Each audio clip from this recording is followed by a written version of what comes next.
Hei, hei! Velkommen alle sammen til høstens siste forelesning. And a special welcome to His Excellency, the Ambassador of Portugal. Today we have a joint lecture with the National Museum. First I will tell you the rest of the semester in Norwegian. Vi har jo bare ett arrangement igjen før det blir jul, og i år så har vi utvidet årets julefest med en julemiddag for små kontorer, hvor målgruppen da de som jobber alene eller under 5 ansatte. I dag siste frist for påmelding til det. Så gå inn på vår Vips, det en QR-kode i baren hvis dere har lyst til å være med på det. Så får vi bestilt riktig antall. Vi utvider også julefesten sånn at vi åpner dørene klokka 9. Og da serverer vi litt sjokolade og kaffe og litt avec. Sånn at de som glad i å prate rekker å gjøre det før det braker løs som vanlig med DJ og julefest klokken 22:30. Det veldig lurt å kjøpe billetter på forhånd. I fjor så måtte noen til og med klatre inn i vinduet, fordi de hadde så lyst til å komme på festen, og det var fullt. Men det ikke lov. Hvis du har veldig lyst til å komme på fest, kjøp heller billett på forhånd. Vi vil gjerne takke våre hovedsamarbeidspartnere, AFAG STO og våre samarbeidspartnere Garnes Data, Trefokus, Vestre og Oslo Design Fair. Vi vil også takke Hedmark og Oppland Arkitektforening for streaming. Og før vi begynner dagens forelesning vil vi gjerne ønske STO velkommen til å fortelle litt om seg, og de har også en liten utstilling og litt mat og drikke til dere ute i gangen. Så først velkommen til STO.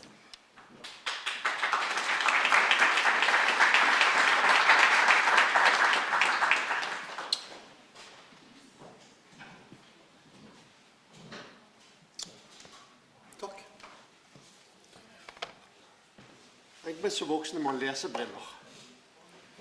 Det et godt tegn. Da har vi holdt på i mange år. Truls Valentinsen heter jeg, bergenser. Har jobbet i STO nå i 4 år.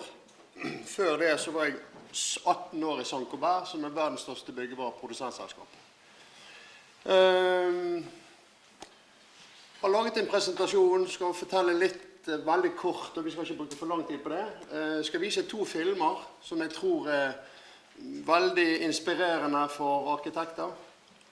Og så har vi laget en bok, og den har vi med oss ganske mange eksemplarer. Det en referansebok som jeg håper hvert kontor som ønsker det kan ta med seg og bla litt og få litt inspirasjon i forhold til det. Så har jeg med meg min kollega Erik Grønner. Han spesialist på flooring, sjef på flooring i Norge.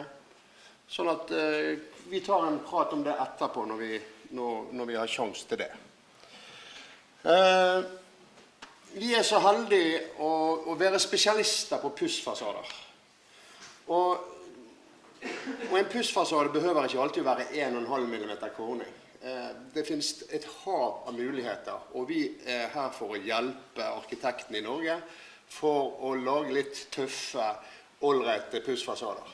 Vi har også en egen arkitekt ansatt i København, og den skal ikke være en konkurrent til arkitekter i Norge. Den skal være en bistands... Han skal hjelpe arkitekter over hele Norge hvis man ønsker bistand og innspill i forhold til de prosjektene som dere involvert i med våre produkter. Så det kan være en grei ting å ta med seg i forhold til det. Ellers vi stor på utemiljø, vi har innemiljø og vi har industriparkering. Vi skal ikke si for mye om det, men bare vite at vi har det. Så skulle jeg gjerne kommet videre her, Der. Så er vi over på mitt felt, og som jeg jo spesialist på fasader og har holdt på med det nesten halve livet. STO mest kjent for STO Ventec pussfasader. Vi har luftete fasadesystemer, vi har isolerte systemer, Glimrende til nybygg og glimrende til rehabilitering, som litt i skuddet for tiden. Vi har ganske så stort utvalg i kreative overflater. Her ser vi et lite bilde av en brick-fasade som limbrick. Og ikke minst lotusanmalingen og pussene våre vi også ganske så kjent for i forhold til det. Han henger grådig. Der kommer han. Jeg vet ikke om han hoppet da, men... Jeg tror han hoppet litt. Ja. Ja, hvis vi kan få den ned igjen der, så hadde det vært veldig fint. Her ser vi limbrick, som vi leverer ganske mange prosjekter av i hele Norge. Det betyr at arkitektene har fullstendig kreative utfoldelsesmuligheter. Vi kan ligge bricken liggende eller stående, eller du kan ta den i taket, du kan gjøre hva som helst, og vi har et rikelig stort utvalg i forhold til limbrick. Og fordelen med limbrick ganske mange i forhold til kreativitet. Vi får med oss en skikkelig luftekonstruksjon bak, som gjør at den veldig holdbar. Ja, så spør oss om det etterpå i forhold til det. Så har vi stor signatur, som jeg var litt inne på i sted. En pusset fasade behøver ikke være grå og kjedelig, men han kan være kreativ, og vi kan hjelpe med både sjablonger og uttrykk for å tilpasse hva man måtte ønske. Vi har muligheten for glassmosaikk. Vi har muligheter for stor dekoprofiler. Vi kan gjenskape, vi har glassfasader. Jeg har akkurat levert Moxie-hotell i Bergen, ikke i Tromsø. Det viktig å presisere. Men med Moxie-hotell i Bergen blitt veldig fint. Så her har vi muligheten også selvfølgelig å kombinere muligheter, både med glass og puss og hva det måtte være. Så har vi min kollega Erik Grønner, som spesialist på flooringprodukter, og der har vi ganske mye. Sten og terrasso kanskje det Sto mest kjent for. Vi har levert prosjekter over hele Norge i forhold til det. Og vi har barrikade, komfort og monodeko og CS 650 designgulvløsninger, form og farge.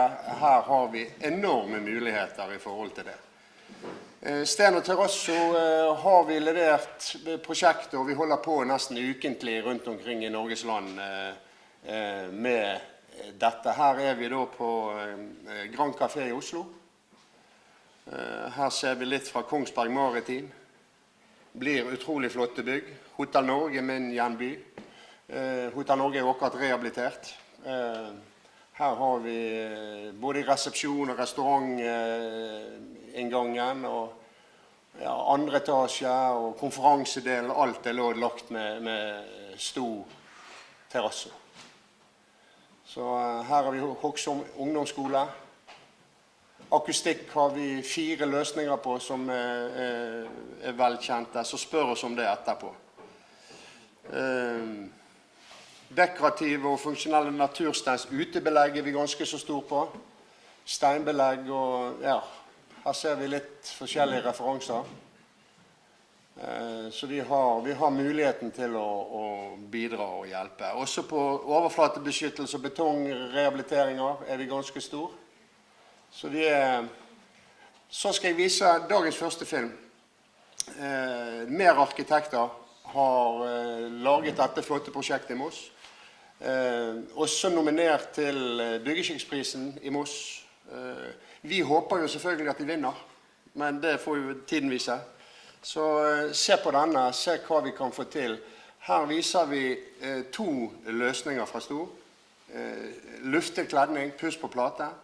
Og så viser vi en rehabiliteringsløsning på kompakte løsninger. Så se litt på det, dette høyaktuelt. Vi møtte en dame i stad som sa at hun ble glad hver gang hun kom hjem. Ja. Det var hyggelig. Nå vi på Sjøhagen Brygge, som et transformert industriområde, som ligger bare et steinkast fra Kammerstasjonen. Når man bygger nærme sjøen, så må man tenke på robuste materialer, god detaljering og varige løsninger.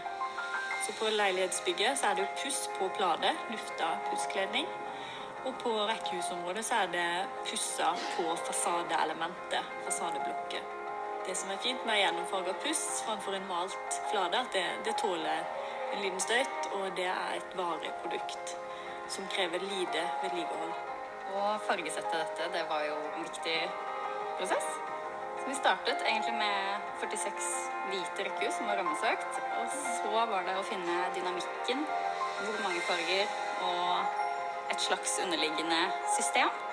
Og farge sammen med materiale og taktile overflater, det jo med på å gi et sted identitet, og som igjen kan skape tilhørighet hos de som bor der. Når vi har funnet litt paletter vi ønsker å teste ut, så bestiller vi fargeprøver.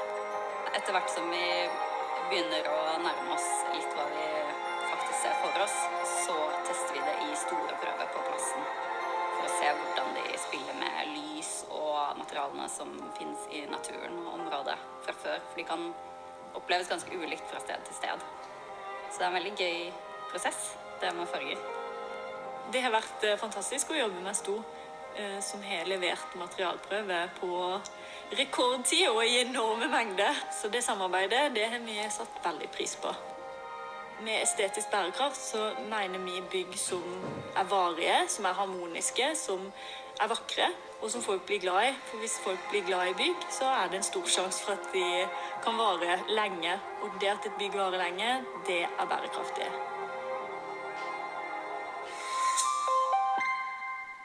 Skulle nesten tro at hun snakket etter manus, men det gjorde de altså ikke. En bra film, synes vi. Jeg håper at dere synes det samme.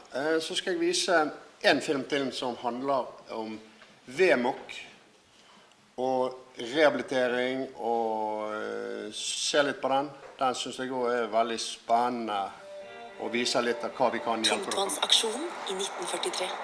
Kanskje den mest kjente sabotasjen fra andre verdenskrig. Natt til 28. februar risikerer en liten gruppe menn livet for å sprenge tungtvannskjelleren. De lykkes.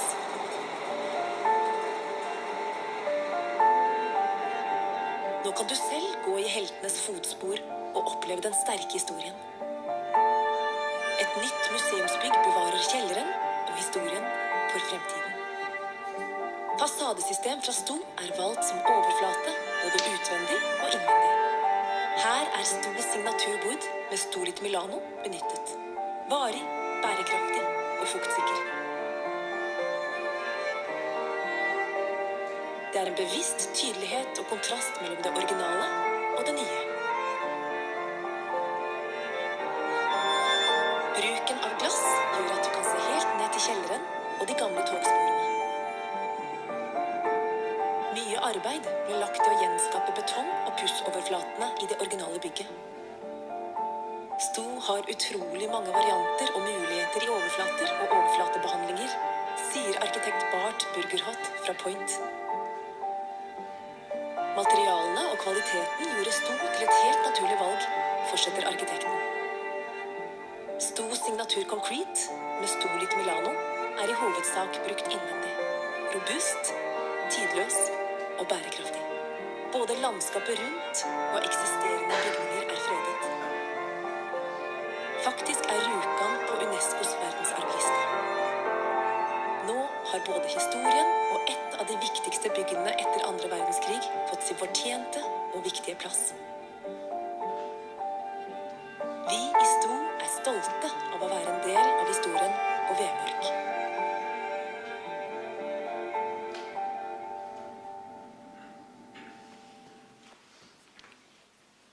Og det vi gjorde der, jeg kan si litt om det. Det var jo et betongbygg som ble da tilleggsisolert 10-15 cm med rockwool.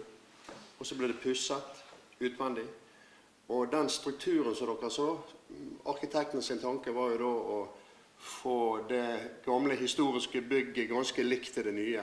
Så da tok vi rett og slett, når mureren pusset og det var fuktig, så tok vi en sjablong og dro over pussen for å imitere den gamle, skal vi si, betonglukken i det gamle bygget. Så det ble ganske tro det som ble sluttresultatet her, og det er kult. Så skal jeg avslutte med at vi har storsentre i de aller største byene. Vi har storsentre i Oslo, vi har storsentre nytt i Kristiansand, vi har i Stavanger, vi har i Bergen, vi har i Trondheim, og vi skal etablere oss i Tromsø.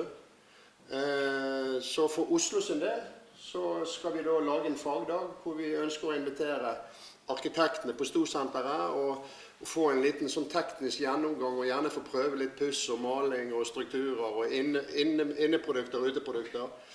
Men det kommer vi tilbake til, og Arkitektforeningen vil jo distribuere det da. Så da vil jeg takke for at jeg fikk muligheten til å reise fra Bergen i dag og komme til Oslo og fortelle veldig kort om det vi gjør. Og så er dere velkommen innom etterpå, og vær så snill å spis snittene sånn at det er ingenting igjen når vi er ferdig. Så takk for meg.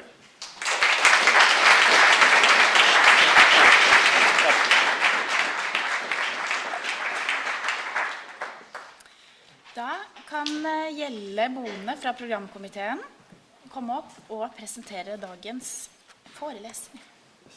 Vær så god.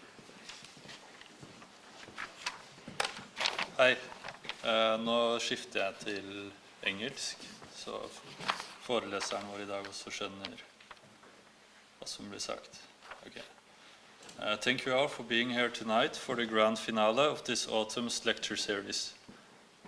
Today's lecture is organized in cooperation with the National Museum in relation to the newly opened exhibition Hand and Machine, which Fala Atelier also is a part of. It's the first architectural exhibition in the new museum, so go see it if you have the chance. My name is Gjelle, one part of the program committee here at OAF, together with Eivind, Ragnhild, Sara and Jonas. This semester's topic is loosely based around the topic of first love. The idea is based on tracking down the formative and basic inspirations that got us interested in architecture in the first place, and what drives us as architects today. Some of these inspirations may be turned into aspirations, while others are left behind. Some may have come back into our lives after many years. So how can we use our personal interests and obsessions to be able to contribute in our own way, while at the same time being professional and staying to the matter of fact? With this, it is a great pleasure to welcome Lera Samovic from Fala Atelier. Fala describes itself as a naive architecture practice, and I can't imagine a better closing lecture around the topic of first love. As a first love often is naive, it has no boundaries, it is open, rejects nothing, and embraces everything. And by building their naiveness, Fala's architecture remains open. Open for use, interpretation, and an open-endedness. Everything and nothing can happen. Maybe never, but probably at the same time. When we reside and work in a place or a culture of architecture that is quite strong, with masters, read CISA, or in our case, FEM, that seem to cast long shadows into the future, it is easy to continue and dwell partly in the shadows. The hard way is to break out and get directly into the sun. Maybe there is an opening, a space to do so, or maybe you have to make that space.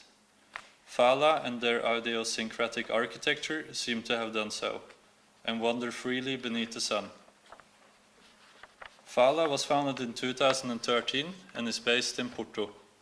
The atelier is led by Felipe Magelhaes, Ana Luisa Suarez, Ahmed Berkotja, and Lera Samovic.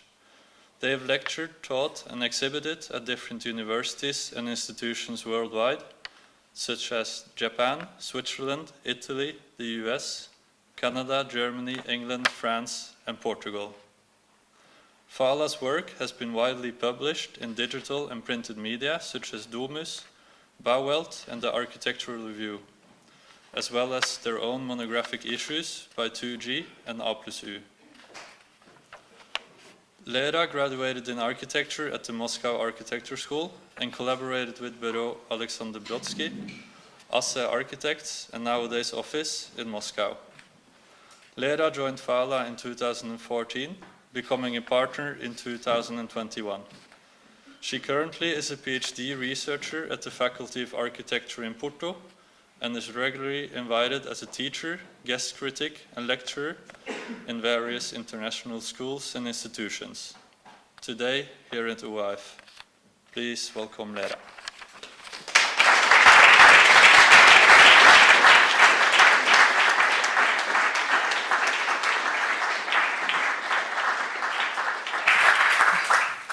Could you put some water maybe on the table? Thanks.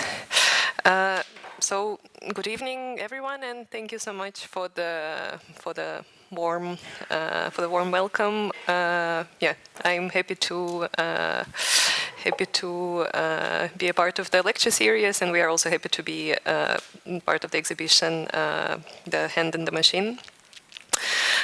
So, as mentioned, we are Fala. We are a small office based in Porto. At the moment, I think we are 9 people, and it seems like the perfect number for our team. We don't want to get much bigger. And as you mentioned, the office was established in 2013, so actually when I'm coming back to Porto, we are having our 10-year birthday party, so I guess that also opens the question if we can still call ourselves naive. Maybe we should know better by now, but at the same time, I guess it is good to always remain naive in a certain way. Yeah, since the theme of the lecture series is first love, I thought that it could be interesting to focus on houses, because 99% of our projects are houses, and if in the beginning it was maybe a bit boring for us in a way, so we were, let's say, scared of being stuck always with the same commissions. I think in a way it became a challenge for us to see the house as an interesting project and to, let's say, keep discovering new ways and new kind of new concepts within the same typology. So. On one hand, let's say houses are the same, on one hand they are different, and they're complex and systematic, and I will build this lecture around 9 projects, I think, and I will finish with one of our first, or actually with our first built single-family house to kind of prove the point. And when speaking about houses, we like to refer to these two sentences, 2 quotes by Japanese architects. So one is by Kazuo Shinohara, and he says that a house is a work of art, and the art lies in the ways that the design of the house may bond with the society, and if it does not become a work of art, it has no reason to exist. And although we like to believe that sentence, we also find the next quote quite, let's say, quite true to the reality. So, and the next quote is also by a Japanese architect, Itsuko Hasegawa, and she was actually the student of Shinohara, so in a way it was a response to what he said. So it was apparent from the start that none of the clients wished me to design a dwelling that would be a creative architectural work. And I think the 2 sentences are true.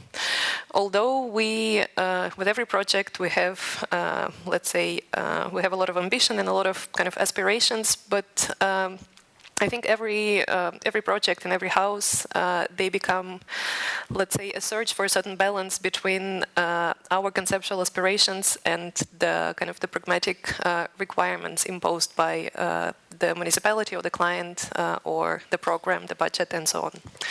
So I will talk about 9 projects. All of them are houses, different types of houses, and in a way I think they can be grouped into three categories. So the first one would talk about renovations and transformations. Then the second group would talk about houses that are located in some way in a kind of in a dense urban setting, and then the last group is single-family houses, let's say, standing on its own.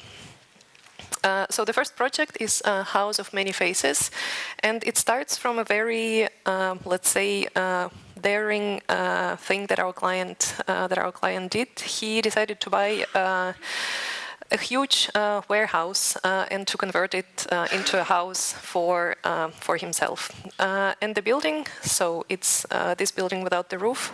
As you can see, it is located in the area that is not so much residential, so it is surrounded by similar kind of warehouses, and it's an area that is, I would say, a bit abandoned at the moment, but is about to be renovated. So it was, let's say, a peculiar initial condition to start the project.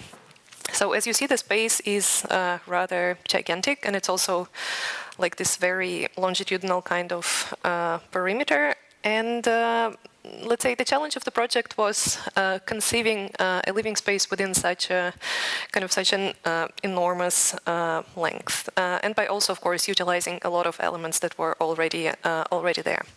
So in terms of the program, the project is kind of split into two parts. The building at the very front becomes some kind of student housing that is supposed to be rented, and then the actual house is located here at the very back.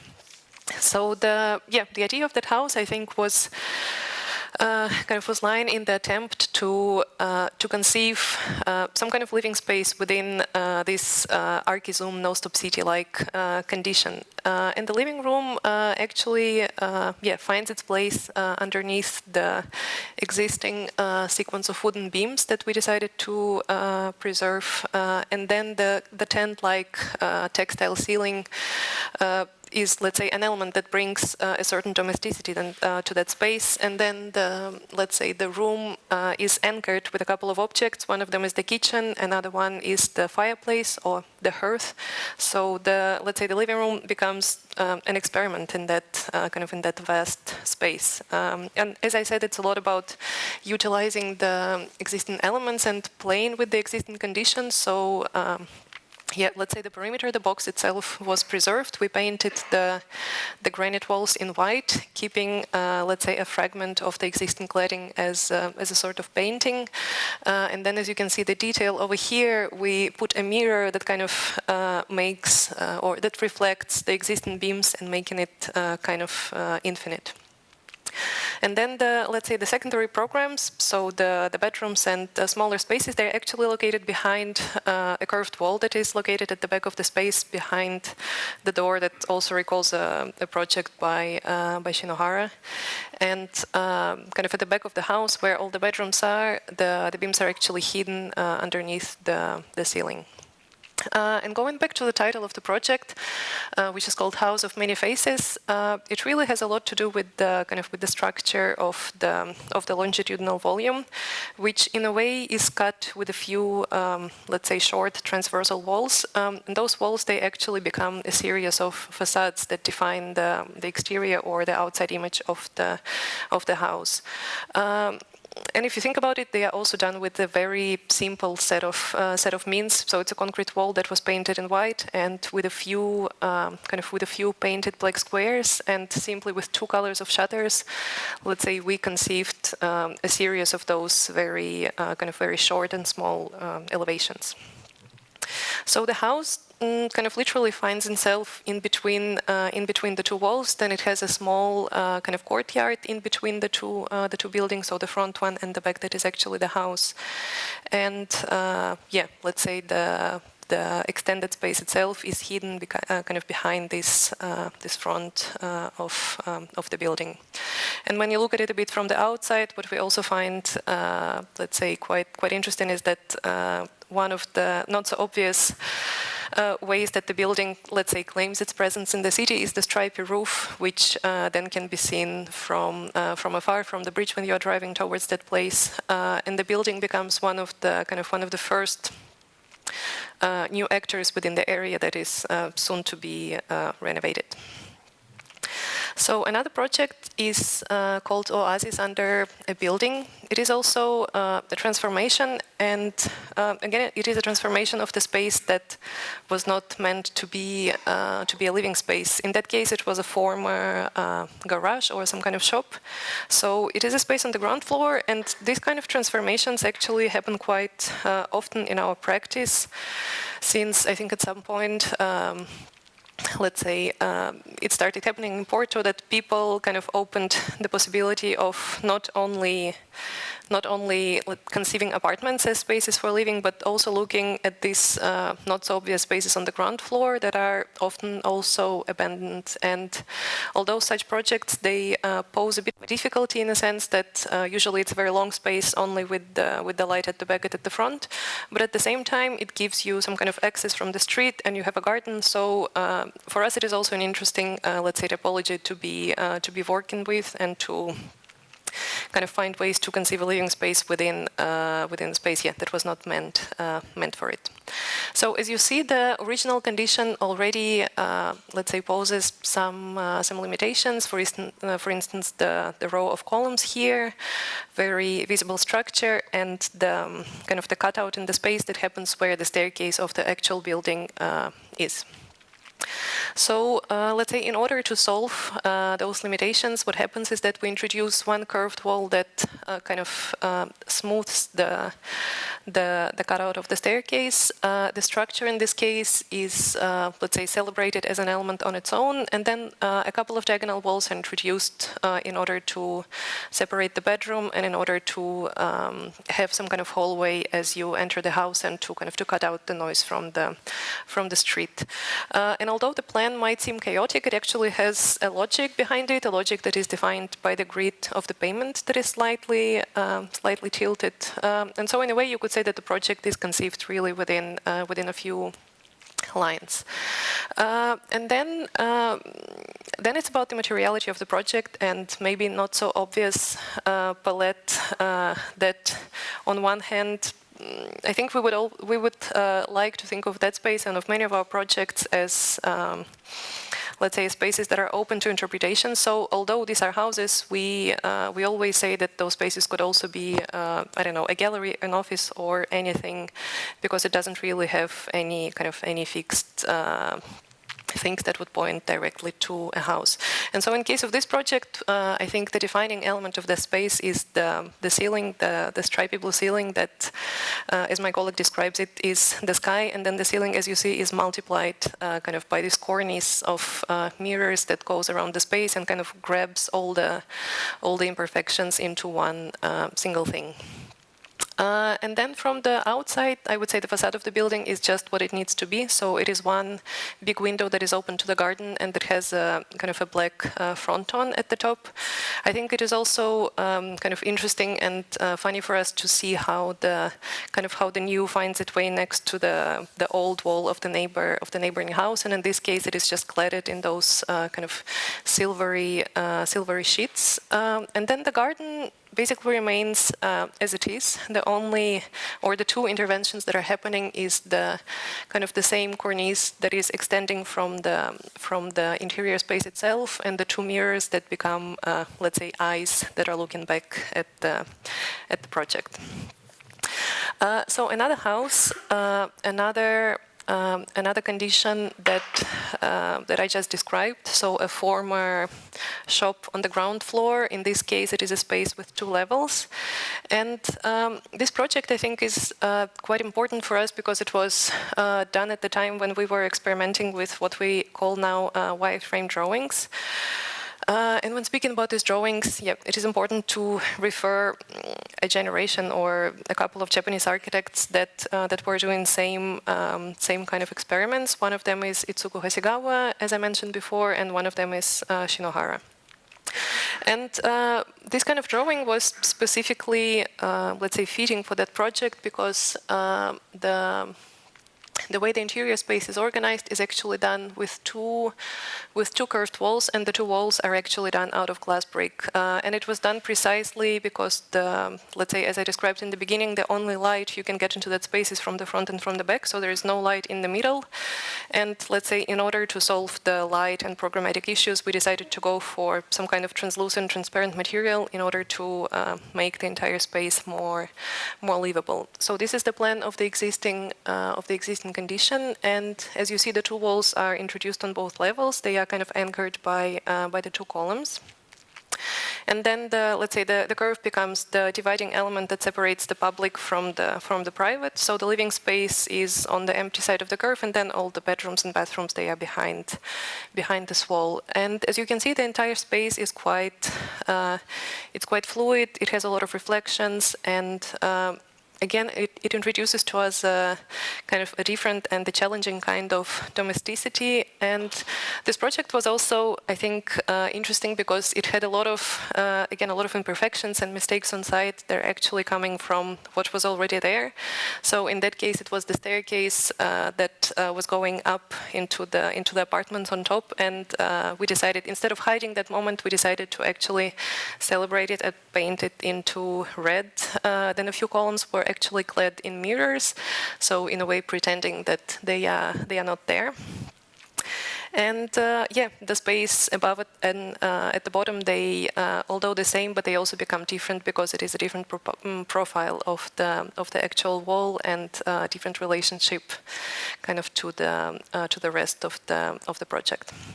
And when it comes to the facade of this project, it becomes, let's say, an interesting overlay of references. And in case of this project, we were actually interested in experimenting with the metal mesh that we, let's say, started discovering as a material at that time, and that also kind of pushed us to look a bit more at the work by Hasegawa.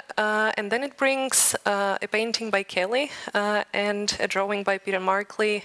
So one is about the shape and the cutout, and another is about the pattern. So the facade becomes, in a way, an overlay of these three themes or these figures. So there is a cutout, there is a pattern, there is metal mesh, the handrail, but then there is also a mirror behind around the glass that kind of makes it all reflect and dissolve in a way. So the entire project, that's why we called it waves of glass brick and clouds of metal mesh, because the kind of the material palette and the geometry of the curved wall, they kind of turn the space into some kind of misty, cloudy condition that was very interesting for us to explore. So now we come to the second group of projects. Those are the ones that are located in kind of in a more dense urban setup. And the first one is a house within a few gestures, I think we call it. So as you see, it's the house with the metal roof, and it's located in one of those quite small dead-end streets, and it is surrounded by the houses of the same profile. And we, of course, had to follow so kind of the same outline of the roof. So in a way, that was one of the defining conditions of the project. And another one was the fact that, again, the plot was the typical Porto plot, so very, very narrow, very elongated, and let's say challenging in some ways to work with it. So in a way, I think this project is addressing the theme of how to work with a very limited space and how to find a way to actually, let's say, design a house within those conditions. And when speaking about that project, we were quite interested in a series of paintings that was done by Robert Mangold. These ones are called the Arc Studies. And yeah, if you see the plan, the entire project is solved again with a few lines. So the transversal walls, they divide the front facade, the back facade, and one division between the, let's say, the entrance space and the main living area. Then one curved wall solves the bathroom, and another one is kind of makes one of the perimeter walls of the house softer or more kind of more smooth. So the house is, I would say, funny because, for instance, you enter through the bedroom, but at the same time the client was okay with that condition, and it was more important to actually bring the living space towards the garden. But I would say the main gesture that happens in this house is actually in the section. So as I said, the profile of the roof was something that we had to obey, we had to follow, and at some point we actually considered having a 2 levels house, but the height was actually too small and the space above was not really comfortable or even usable. So we introduced, I would say, a tent-like ceiling above those spaces, which kind of becomes the defining element of this house. And the ceiling is then painted in red. The floor is done with kind of with a green-blue, quite strong tiles, and so the curves and arcs, they are the white walls that are finding themselves in between the two surfaces. And again, the living room that is defined by the tent-like ceiling and one of the curved walls. I think it becomes a very kind of a space that is quite, let's say, quite diverse. And as you see in the two photos, it changes quite a lot depending on the time of the day, depending on the fact if the shutter is open or closed. And and the room has a direct connection with the garden, which is quite important. And in case of the back facade of this project, I think again the facade is kind of what it needs to be. It's a window, but at the same time we wanted to, let's say, we wanted to make things a bit more, kind of a bit less obvious, maybe, and a bit more complex. So we introduced a freestanding column, and we decided to kind of emphasize and maybe disassemble a bit all the elements. So you see that the shutter becomes kind of a present figure, and then the beam, and then actually the thickness of the roof is hidden, as you can try to see on this photo, is hidden by the mirror. So in a way, even let's say with a very minimal kind of elevation that just needs to be a window, we try to kind of to play a bit more with it and to explore that idea further. And then we also have a lot of photos of this space that are quite, let's say, quite ambiguous and mysterious. And I think we also like those kind of images and like the kind of qualities that they highlight within the project. And this photo actually ended up being on the cover of our A+U, which we found both let's say both uncomfortable, because you cannot really understand what are you looking at, but at the same time we like it so much for that quality, so that kind of mystery that it presents to the reader. Another project is a house in Lisbon, and we call it a house of countless windows. And this house has a peculiar condition. So when working on the project, we of course had to engage with the municipality, and one of the conditions that was imposed by the city is that the house should have a wall with punched windows. And while addressing that condition, we thought of a trick that actually becomes the defining feature of the house. So we introduced a smaller size of the window, but we introduced, let's say, twice the amount of windows that would be necessary. So the house becomes a bit of a building that is out of scale, but at the same time, again, it presents a different kind of space on the inside. So when it comes to those windows and the kind of the elevation of the house, I think the window almost becomes sort of a pattern, and every opening kind of is topped with a marble lintel, and that also introduces a certain rhythm within the elevation. And on the inside, the house has a peculiar system that also has to do with the fact that the site is actually, so it's not the usual long, narrow plot, but in this case, the site was rotated 90 degrees. And when kind of trying to figure out how to put the staircase and how to, let's say, to achieve the amount of program that we were asked for, we came up with a system of split levels. And so we have split levels and we have a lot of windows, and at that point I think the house almost becomes a mathematical theorem in a way, because it has to do we had to find the perfect measurement for the slab, for the floor, for the window, and it was really, let's say, a funny geometrical and mathematical exercise in how to make all the elements meet and match. So it was really about grids and overlays and systems in a way.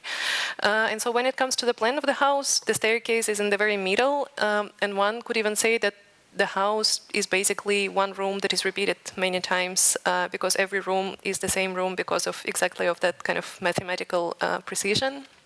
And then on each side of every room, so at the back there is a small space that is either the bathroom or the storage space.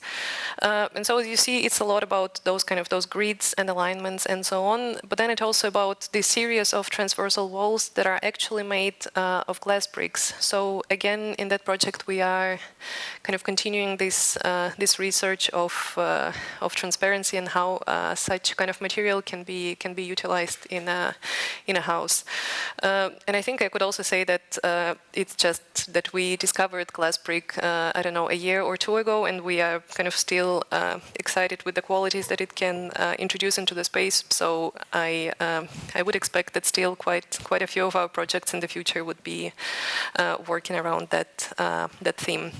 And so when it comes to the interior of the house, so although it's a long plot, but then rotated 90 degrees, and then it's a series of transversal walls. What's also peculiar about this house is that the living room is actually located at the very top, and to celebrate or to make the room different in some way, we introduced this vault-like kind of ceiling that marks the space as the public, as the living space within the house. And this project was also, I think, happening around the same time when we were doing our research on the Japanese architects. So I think it also was influenced quite a bit by the things that we discovered back then. And so we were also trying to play with the certain themes that we found in those projects. And then I think from the outside, the house becomes. On one hand, it's normal because it's let's say it's a white wall with a lot of windows. But what is funny is that if you start looking closely, the scale of the house is actually broken. And when you see a person in the window, it can be just that you see, let's say, the top, or you see the feet of the person that lives on the inside. So it's an interesting game that is happening there. The next project takes us back to Porto. We call it Housing with Pink Chimneys. And it was also a building that, on one hand, was very much defined by the regulations of the city. So as you see, the dashed line of the volume is something that we had to obey. We had to follow it. So let's say we found ourselves with a project where the volume was already something that was given, and we had to act inside of it. And what was also quite special about this house was the fact that the side wall of the building was open, because let's say in the normal conditions those houses would be standing right next to each other, but until this small building on the side will also become a stall, this wall would be completely open. So let's say as a special moment within this project, we thought that it would be nice to also not to clad this wall into those corrugated metal sheets as it's usually done, but to to celebrate this moment and to make this facade also part of the scape of the city. And so the entire volume of this building is actually wrapped in a pattern, which is dots and lines of marble that are placed on top of the white plaster. And the main interest that we found in this project was actually, in a way, how you conceive a staircase within such a volume, because the staircase, let's say, is also something that is heavily regulated. But we found a way to to make the staircase in a less obvious way, and in that sense to maximize the space that could be used around that staircase. So in that sense, let's say the way the circulation space within this building is organized, it becomes the defining feature of the entire house, and in a way it becomes more important than the interior organization of the three apartments. So these are the images of the circulation space, and you see that the staircase above has a curved ceiling, and then here the space is also quite complex because of all the intersections, kind of, and juxtapositions in order to kind of to get as much living area as possible. And then you see that within the apartments, those kind of those elements that are painted in blue, they become the moments where the staircase kind of gets into the apartment. So here the staircase is above the surface, but at the same time the space underneath is still usable. And the same happens in kind of on every level and in different ways. So we we both found ways to maximize the living area and at the same time to introduce a certain kind of complexity within those spaces. And it is always funny for us to see, let's say, how those buildings, when following the regulations, how they meet their neighbors. In some cases, also in case of this project, the marble pattern actually kind of comes over a bit on the side of the neighbor. And then from far, you can actually see an extremely tall pink chimney, which was also, again, not something that we decided to do, but it was a height that one has to follow. It should be like 1.5 meters higher than the neighbor, so therefore the house all of a sudden gained kind of an element that becomes the defining figure within that composition. And now we are moving to the series of let's say single family houses in the suburbs. So in that sense, those are maybe projects that are a bit more free in how the volume is conceived, but still, as we will see, there are still kind of moments that we have to consider.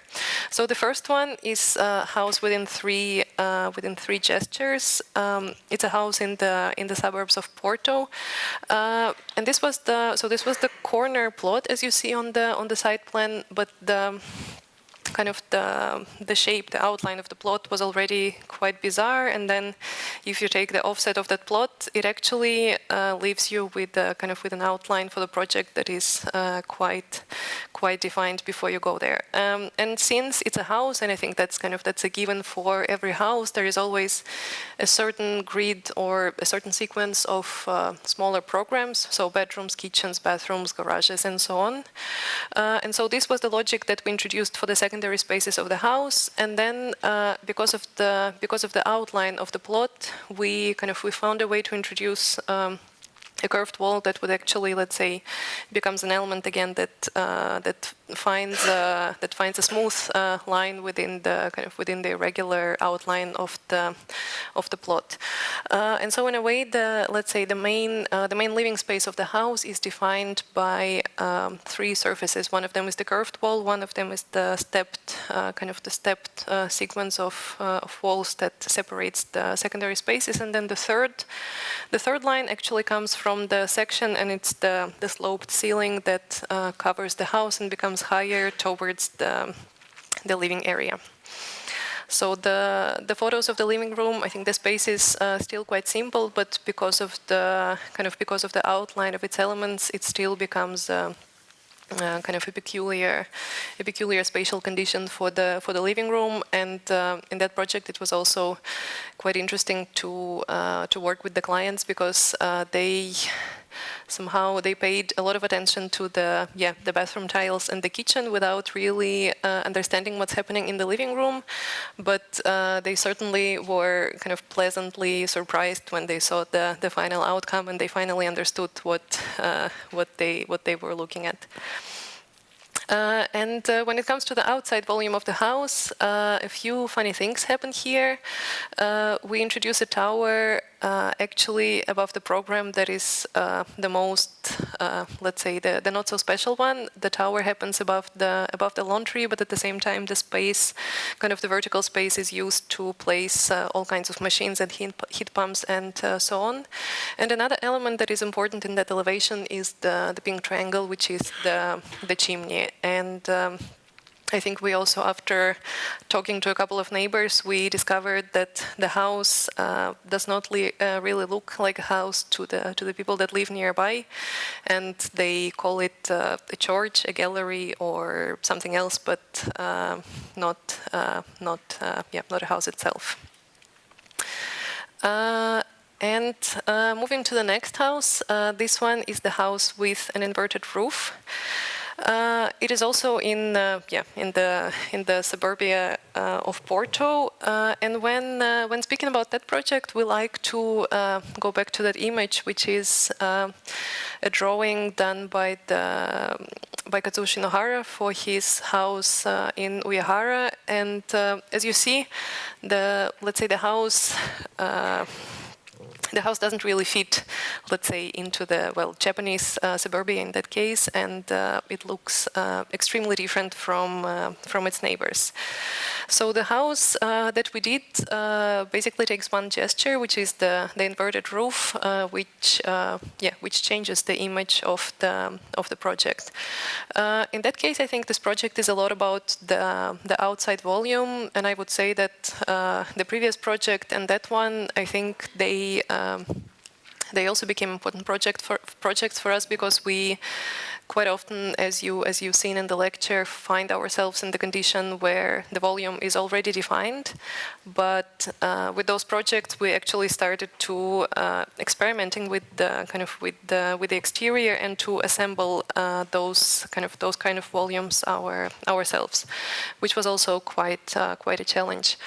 But at the same time, you see that the facade of the house is quite simple if you kind of start to recount its elements. It's a white box. It stands on top of a plinth, let's say, that is the living room, and the plinth is defined by the glass brick wall on one side and the window on the other. And then the white box at the top is basically organized with a few openings, and again the two tones of shutters, they maybe bring a bit more abstraction into that composition. And the two images of the house, they are, I think, also quite different from each other. And then when we speak about the inside of the house, I think in that sense the project is maybe quite logical and quite obvious. So the living space is the space on the ground floor connected to the garden. Then the level in the middle is the level where you have quite some bedrooms, and then a space on the right that is the office or the studio space that is open to the living room below. And then let's say the master bedroom finds itself on the top level underneath the curved ceiling. But what is special about this house is the fact that the structure is separated from the wall, and I think it is quite interesting for us to see how, depending on the space, depending on the room, the green columns they claim their presence, but they appear in very different ways. And then from the middle level, the staircase takes you to the master bedroom underneath the curved ceiling. That is also quite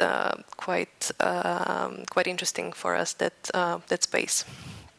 And so the final project, our first built house, that also took quite some years to finalize. But I think what we are also happy about in this project is that, in a way, one could say that it aged well for us. So we are still quite excited with the outcome. It is a house for 3 generations, and as the title suggests, it was about program-wise, it was about conceiving a house with three bedrooms, so three cores of private programs. And since the house itself was, of course, a square, because I think also in the very beginning of our practice we could not yet draw a new project without it being a square. Somehow there was this interest in, let's say, in a perfect kind of element. element, and we found a way of dividing the square, not in the most obvious way, perhaps. So there is one diagonal line, one straight line, and one curved wall, and so the three lines, they separate the three bedrooms. And what I think is funny about this project is that both the three bedrooms, they get quite different qualities, but at the same time the main living space, which becomes the negative of that division, also gets quality and a peculiar kind of outline. And then there are smaller divisions within those bedrooms to introduce bathrooms and so on. And then there is one point in the living room, which is the column, and which is kind of the only element that does not obey the logic of the house. And so, the house is again organized, I think, by a very kind of limited set of gestures. So it's a square with a dot on the inside and with a few lines that are then covered by a roof with a small slope and a chimney that kind of finalizes the volume. So the collages of the interior space are also kind of centered around the column, and what is quite special about that column is that actually the column doesn't touch the ceiling, so it's an element that is not needed for the structural integrity of the house. It's an element that is rather symbolic, and for us I think it becomes rather kind of an anchor point that helps maybe to organize the living space and becomes the kind of slightly shifted center of gravity of the house. Again, when we come to the zoom out image of the project, the house becomes a bit of a strange cousin within the neighborhood. And on one hand, it fits, but on the other hand, it's clearly something that is different. And so to summarize our practice, I would bring back the discussion that we had with my colleagues a while ago, a year ago or something. One of my colleagues, he brought the two quotes from Karl Popper that I think are quite fitting to describe the condition that we find ourselves in. So it's from an essay of Clouds and Clocks.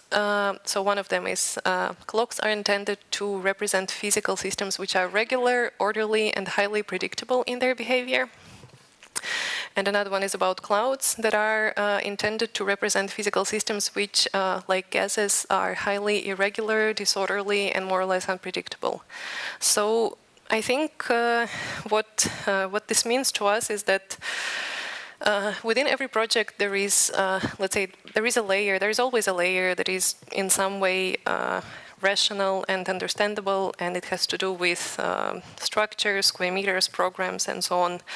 But then what is extremely important for us is this layer that has to do with so-called clouds, or that has to do with one could call fiction. So this kind of quality within the project that, that disrupts the regular. So on one hand, it is always understandable, like the one big window that defines the back facade of that project. But at the same time, there are moments like this that bring a certain unpredictable and surreal quality to that space, which is important to us and which we try to achieve and celebrate in every project. And this is it. Thank you so much.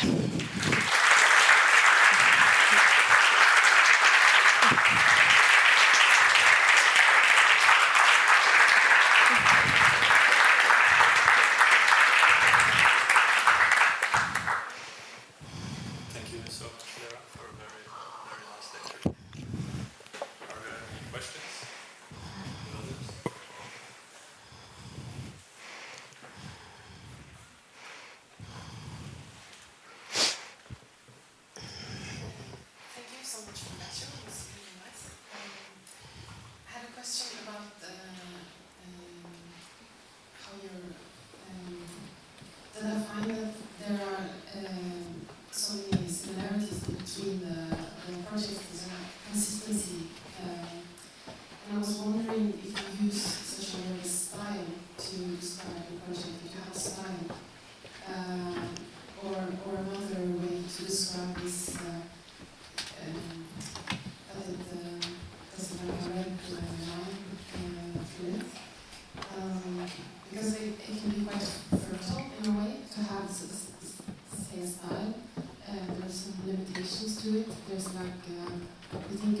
project and it sort of gives you an answer, what it wants to be, maybe.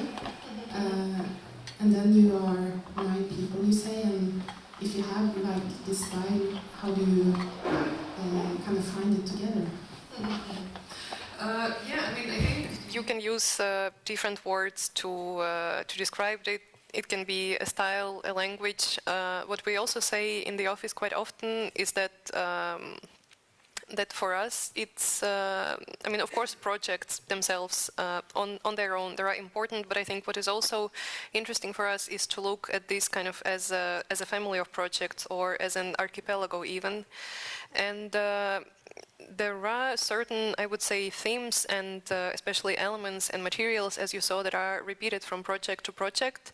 But on one hand, I think we understand that it might be a bit limiting to let's say, to focus too much on one single theme or a series of themes that are interesting for us. But I think it also kind of, it happens naturally that, like as I mentioned, we are now, like we have this fascination for the glass brick because we never used it before, and as we discovered the material, we are interested in using it in different projects and in different ways. But at some point, we also get tired or we get bored, and we find that the theme or the element kind of exhausts itself. And in that sense, I think there is some kind of natural evolution or development of that style, language, or whatever you can call it. But I would also say that there is no, I don't know, fala guideline in our office. It really, I think, happens somehow naturally. Yes, we are 9 people, and I think what brings us together is that we, let's say, we share kind of a certain image, or let's say our set of references between all the colleagues. It's it's kind of within the same field. So in that sense, it is easy for us to work together and to understand each other and to kind of to see what we mean. But I think also from time to time, one of us kind of likes to indeed to challenge the kind of the obvious thing, and to kind of to break free from that circle. So yeah, both kind of, it's there, but I think it's also, it's not a static style, but it's a style that is always kind of evolving and turning into something that we don't know yet what it's going to be.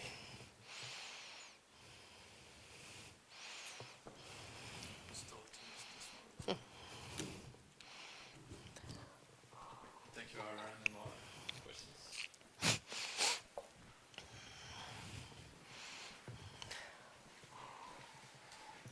Thank you.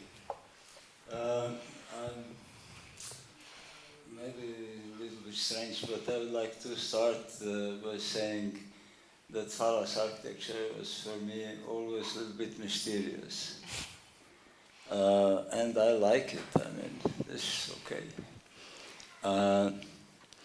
It consists of very many things. It's extremely intellectual on one side. It's, how to say, very sensual on the other side. It's conceptual. It's very well drawn. Your plans are super interesting. It's like clouds and clocks at the same time. And I would like to ask you now, when you get a project, how do you decide? Well, this is my obsession, you know, I would like to know what I'm doing and what are the reasons for things and so on, you know. And you get a project, and how do you decide that you make a house with a pink chimney? Huh? Or I could give you some other examples. But this is kind of interesting for me, you know, because I appreciate very much, I must tell you. But I would also like to know things. It's not that you meet and one of you is saying, well, let's do the house with a pink chimney. And the other guys are saying, well, let's try. And then you do it. So tell me how you you could even extend it to the first moment when you started to work. How did you decide that you will do that what you are doing? Because it is extremely consistent from the first moment, I would say. This is one of the offices which are probably the most consistent, which is a paradox. But so how you decide this thing? How you decide? Okay. It's a hard question. I mean, of course it is specific from project to project. But I think when answering that question, I would go back to the idea of clocks and clouds. Like if we take the example of the house with pink chimneys. It actually has 3 chimneys at the top, and so the location was, of course, defined by the location of the bathrooms on the lower levels. So this is, let's say, this is fixed, this is given. Then the height of those chimneys is also given, as I said, because let's say, the top of the chimney has to be much higher than the neighbor. And let's say we end up with an image of the building with those kind of 3 very tall and very kind of very present and dominating almost kinds of elements. So, and then, yeah, kind of when facing that condition, we understand that we either can try to let's say, try to disguise these chimneys, or we can try to celebrate this element. And here, I guess here comes the clouds, and yeah, here just comes our intention to glorify this maybe slightly absurd given condition, and we paint the chimneys in pink. So of course, I would say every decision is kind of, it has a different percentage of the objective and the subjective, but yeah, there is always the moment of choosing a color, or the moment of drawing a curved wall that does not necessarily have a rational reason behind it. But I don't know, I guess it's already somewhere at the back of our heads, so maybe it has to do with a certain vocabulary of the practice that we have developed while working on our projects. It also has to do with a set of references. For instance, I mentioned a few Japanese architects, and I think we have quite a big fascination for this period of Japanese architecture between 1960s and 1990s. So I think also kind of a lot of our language is referred to that period. So I think this, I would also name it as one of the reasons of our decisions. But yeah, I think we're also open to some kind of experimentation, and we are, when it has to do with houses, we are interested in kind of always trying a project that in some way is different from the previous one. So it also has to do with that. But yeah, I mean, I don't know, did I answer more or less? Yeah. No, it's okay, it's okay. Thank you.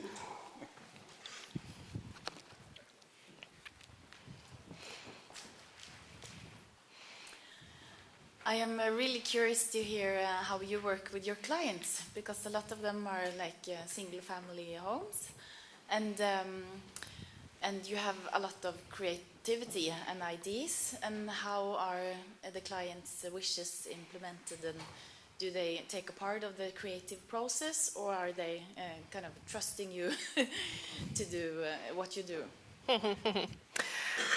So this is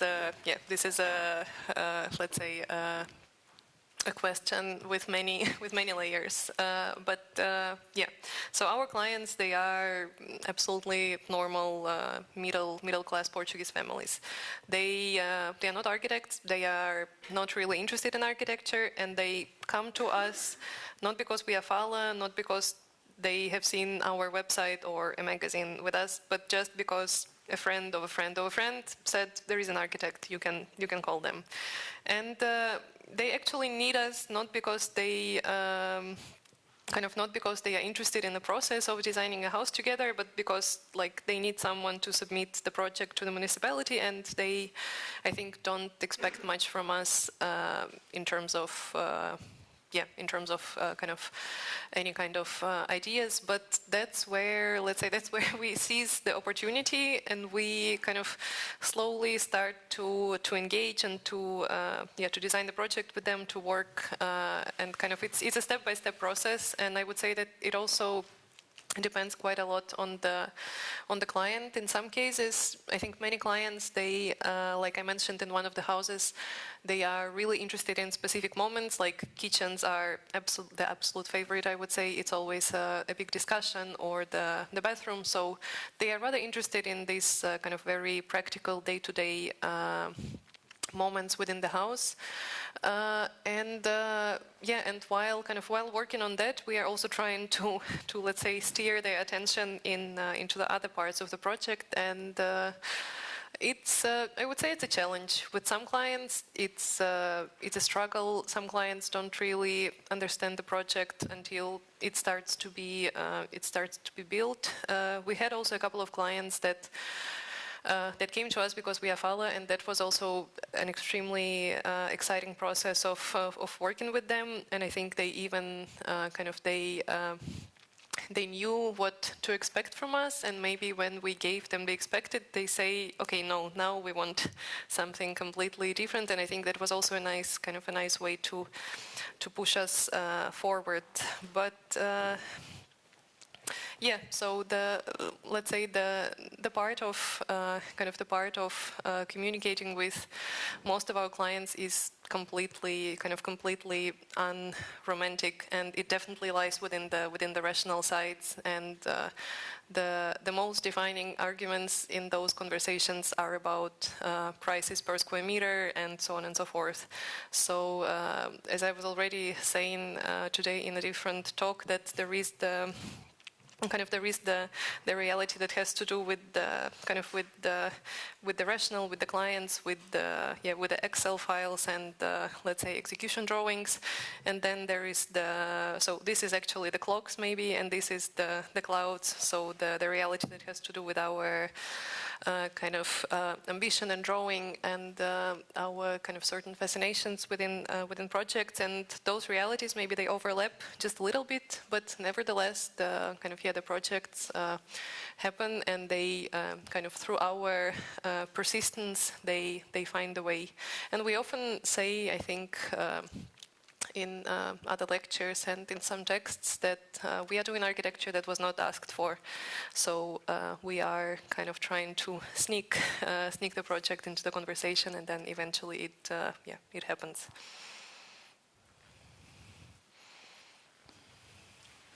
Any other questions?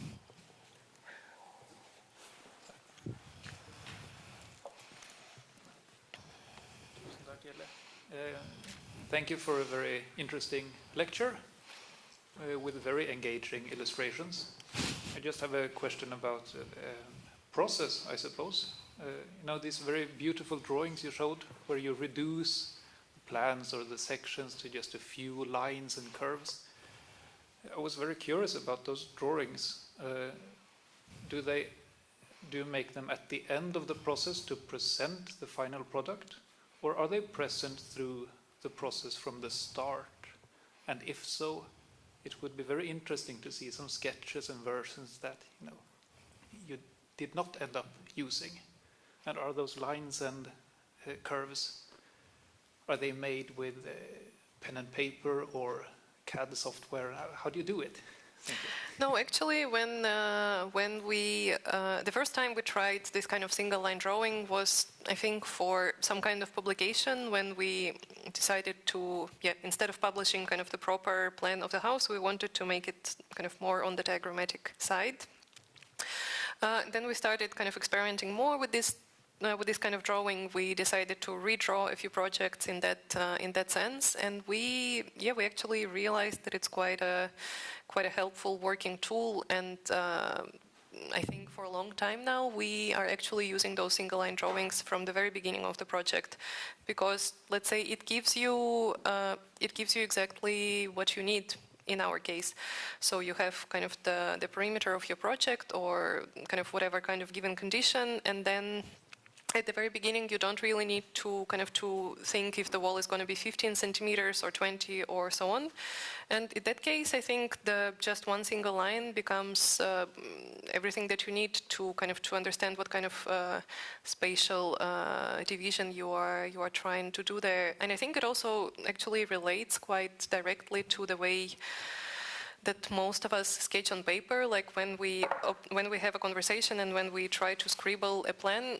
If you think about it, it's always a plan without the wall thickness, so you just do a sketch, and in that sense I think it's also a very direct relationship with the simple head drawing. But I would also say that most of the time we work directly on the computer screen, and yeah, we are really comfortable with that, and we don't even print things that much, so it's really that the discussions in our office, they happen in front of one of the monitors, and we just stand around and discuss.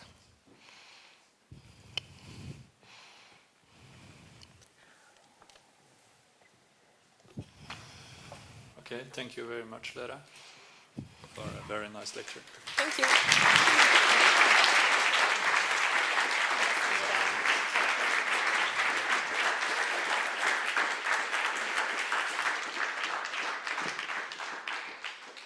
Tusen takk for at dere kom alle sammen, og baren holder åpen til klokken 9, eller til siste man har gått, hvis dere går før klokken 9. Og det er bare å komme og spørre spørsmål til dere. Vi blir her litt grann. Tusen takk. Vi ses på julefest.